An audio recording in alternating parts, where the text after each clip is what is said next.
given that tackling non-communicable diseases is considered really as the next big frontier for the development countries, for the development community, what do global health and NGO executives, for that matter, need to be doing differently to really position themselves for success? I think when we look at the trend of NCDs, it's very clear it's a global trend, which will affect not only the low-resource country, but as well the rich countries. Now, in the low-resource country, the impact of this change, of this trend, will be much more heavily than in the well-developed country, because we are talking about the double burden of disease. So the question is, how can the community-based organization help the government to address those issues? And especially for the Red Cross Red Crescent, with its community-based networks, with its millions of community volunteers, we are in a unique situation of contributing to the prevention side of the program.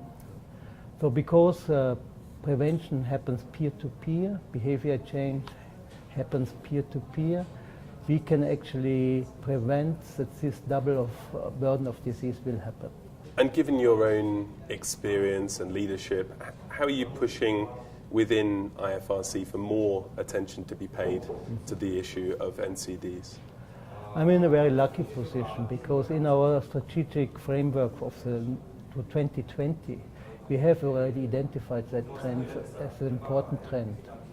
And I believe that on a national level, there will be increasing demand and increasing needs for prevention, and especially in NCDs. And because the Red Cross and Red Crescent is able to deliver, there will be a push from the national level to do more in NCDs. So our task at the global level is to set the framework right, to create partnerships which makes this effective. So it's a two-track approach? It's definitely a two-track approach. And in terms of the post-2015 agenda talks that are, of course, ongoing, what role for NCDs can we expect to see in the post-2015 agenda? And will there be a set of targets that helps to address some of the key issues that we're talking about today? I mean, obviously that is hotly debated, and every sector, if you want, in health is pushing for its indicators to be included, because as we know from the past MDG, it makes a huge difference in terms of funding, attention, and as well in attention from the government itself. So whether there will be a specific NCD indicator, we are in the middle of this negotiation, I believe. What is very clear, what we hope, is a universal health care indicator which as well addresses the inequity issues. And in this, the NCD has a big role to play because NCDs are inequitable. Yes. And so what would your key message then be to the open working groups, to the UN organizations who will be engaged in dialogue on these very issues?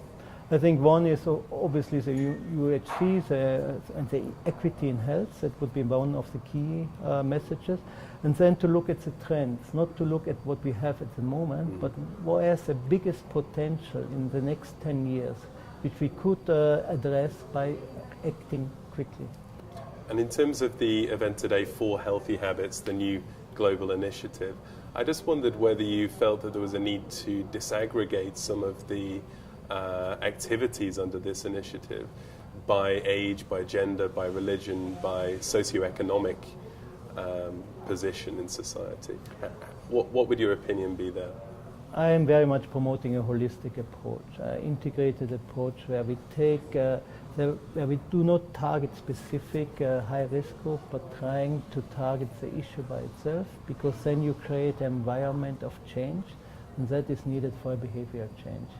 So by just targeting young people or old people, I think we are missing sometimes this environment to change, this paradigm change in the head of people.